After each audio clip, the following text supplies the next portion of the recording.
Here is lick number 6. Again.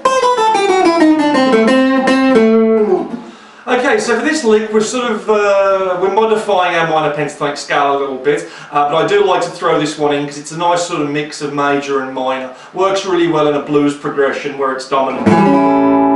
So what I'm doing here is a repeating pattern on strings 1, 2 and 3, and that's going to be 8th fret to 7th fret to 5th fret. So 8, 7, 5 on strings 1, then strings 2, then string 3.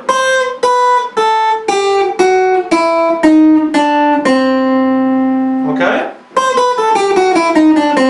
Then from there we're going to play the 7th fret on the 4th, and then we're going to end this lick the same way we ended the last one, with the 2 small bluesy bends on the 5th fret of the 3rd string, then land on the root on the 7th fret of the 4th string.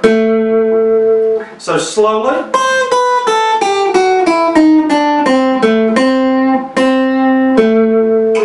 Again.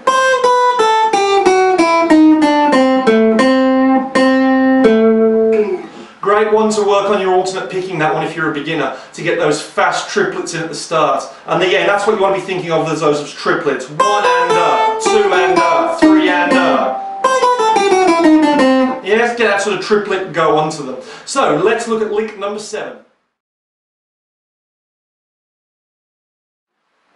Here's lick number 7.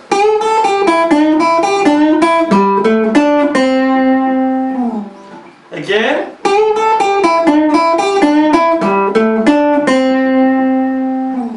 Okay, this lick can be a little bit awkward because we've got a string skip in there where we're jumping over a string, and we've also got a little roll in there that requires you to flatten your 3rd finger down as you transition across the same fret between strings. So this one can be a little bit tricky, but it's a great one to practice and get into your repertoire.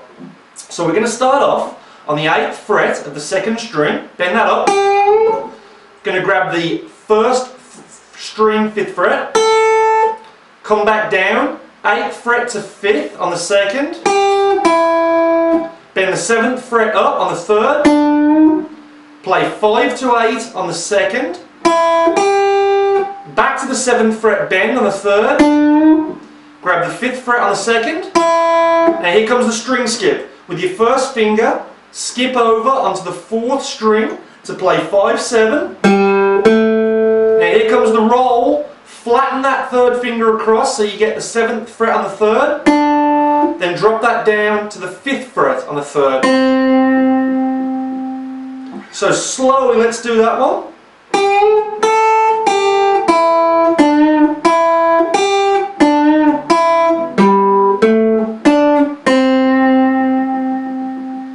One more time, nice and slow, because this is the tricky one.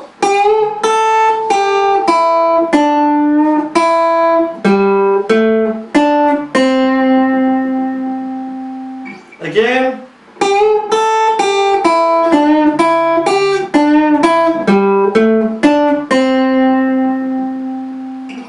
Okay, so there's lick number 7. Good luck with that one. Let's take a look at lick number 8. Here's lick number 8.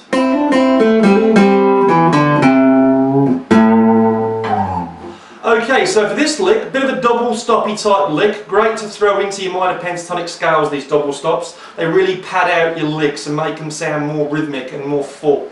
So we're going to start off, going to grab the 5th fret across the 2nd and 3rd strings, pick both of those as you hammer your 3rd finger down to the 7th fret of the 3rd, and then back off to the 5th fret. So slowly. And from there we're going to put that 3rd finger over onto the 7th fret of the 4th. Flatten that 1st finger now across the 5th fret on 3rd and 4th strings to repeat the same hammer. Then we're going to come down 7th fret on the 5th, 5th fret on the 5th, 8th fret on the 6th to throw a little bend in, and then come back to the root note on the 5th fret of the 6th string. So nice and slowly.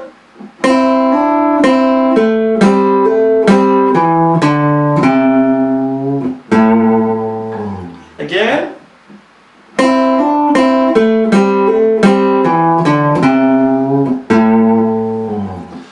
Okay, so there's lick number 8. Let's take a look at the penultimate lick, lick number 9. Here's lick number 9. Again. Okay, so this lick basically outlines an A sort of 7 chord really, or an A major chord. So it's a great one to throw into a sort of a bluesy setting. We're playing over dominant chords because then major and minor both work. So for this one we're going to slide into the 7th fret on the 4th string. Going to grab the 5th fret and then hammer onto the 6th fret on the 3rd string. Then we're going to play 5, 7 on the 2nd. Then grab the 5th fret on the 1st. Okay, so here it is slowly.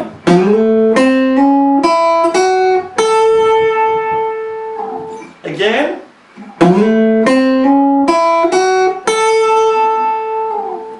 Okay, let's take a look at the last lick, lick number 10. Here's the last lick, lick number 10. Okay, one more time. Great little bluesy lick with a sort of chopped berry triplet feel to start it off. So we're starting off on the 5th fret across the 1st and 2nd strings, and we're going to slide in from the 4th fret below, and we're going to hit that 5th fret sort of 3 times. So 1 and up, which is your triplet feel. And from there we're going to stretch up with the 2nd and 3rd fingers, and we're going to have the 3rd finger on the 8th fret of the 1st, and the 2nd finger on the 7th fret of the 2nd. Going to strike that and put a bend on it. Just push up slightly just to get that bluesy feel on it. Go back to the 5th fret of the 1st and 2nd strings, and we're going to rake across the 1st string to the 2nd. Then we're going to bend the 8th fret on the 1st up, and then grab the 5th fret on the 1st to finish. So nice and slowly.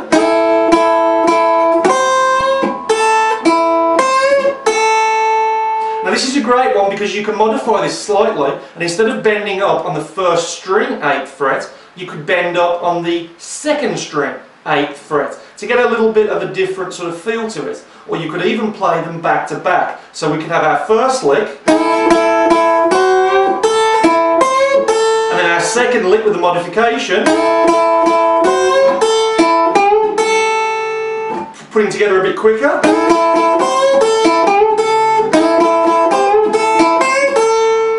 Yeah, so the possibilities really are sort of endless in terms of what you want to do with these licks. By all means, feel free to modify them, feel free to link them together, but most of all, make sure you do transpose them to different keys. So for example, once you've got used to doing this in A minor, move it 2 frets down, for example, and play them in G minor to get something like... Yeah, put some licks into the G minor, which is the same licks, just 2 frets lower. So, hope you found these 10 licks helpful. Again, make sure you get my ebook off me, just contact me and I will email it to you, because they're all tabbed out, as well as a whole heap of other stuff that we'll get to on these videos. So, all the best with pattern 1, take care, keep strumming.